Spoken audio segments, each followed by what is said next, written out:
Okay. As all of us in college in the United States probably know, underage drinking is a massive problem. But don't take my word for it. According to procon.org, at least 136 college and university presidents have signed a pledge that states the drinking age of 21 is not working. Since the drinking age was raised in 1984, it has failed our society by causing more economic burdens for everyone, increasing the dangers of drinking in numerous ways, and has been widely disobeyed by the general public it applies to. In terms of harm, some would certainly argue that the financial impact of this law has been the most significant effect it has had on America to date. The drinking age of 21 has caused damage to those under 21 Oh. and older in economic terms. One of the ways this can be seen through is the large amount of money and resources that have been directed towards enforcing this law and how it affects our society.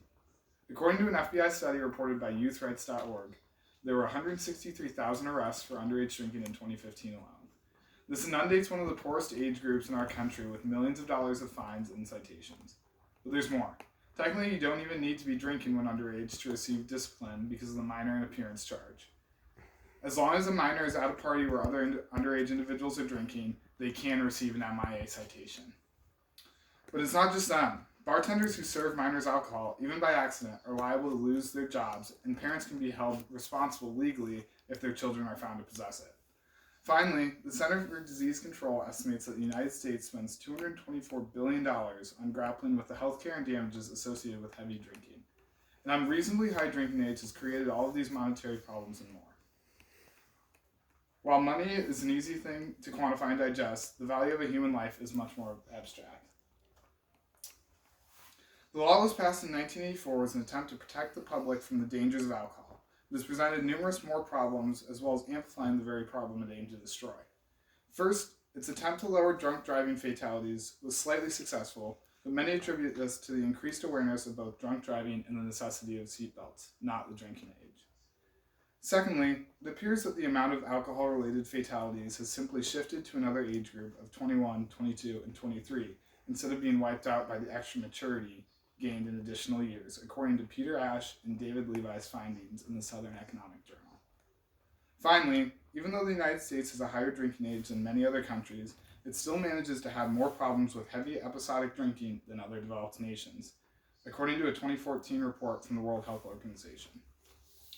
These are all just a few examples of how the heightened drinking age has caused real physical harm to those in our country as opposed to helping them. The damage to members of our societies, pockets, and lives are evident, but what kind of behavior does this law incite?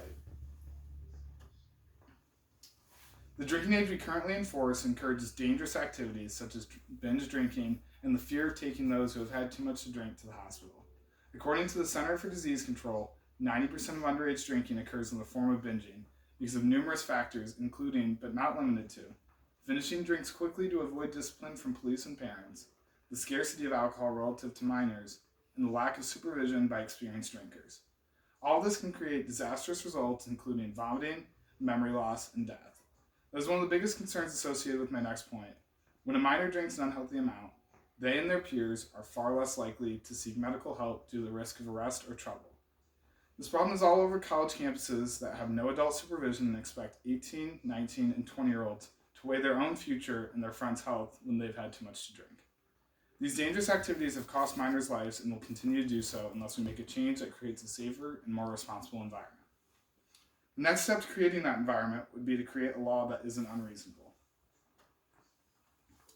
The law that sets the drinking age at 21 also creates 7.7 million lawbreakers in our country every year, according to YouthRights.org. This has huge implications because of the way it is viewed, followed, and enforced in the public. The saying, if you can die for your country, you can have a beer, is something that all of us have probably heard at some point in our lives, but it does really have a point. If the goal of this law is to protect 18 to 20-year-olds from danger, why are they allowed to join the military? Something that's statistically more dangerous than drinking is a requirement that you sign up for the possibility of when you reach the age of majority in our country. This plays into how the public follows the law, which they don't, in large numbers. All this leads up to enforcement, which continues to anger the public and raise crime rates. The most effective way to sustain a law about the drinking age is to create a realistic one that is followed because it is viewed as fair and enforced in the right ways to encourage public safety. In conclusion, the minimum drinking age is simply higher than it should be. This can be seen from the massive effects and repercussions present in almost every American's life at some point or another. A reasonable law to lower the drinking age to 18 or 19 would help the 7.7 million underage drinkers learn how to consume alcohol effectively.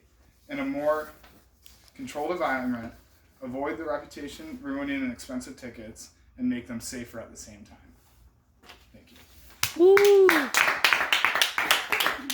Where's the policy? Nothing on the line.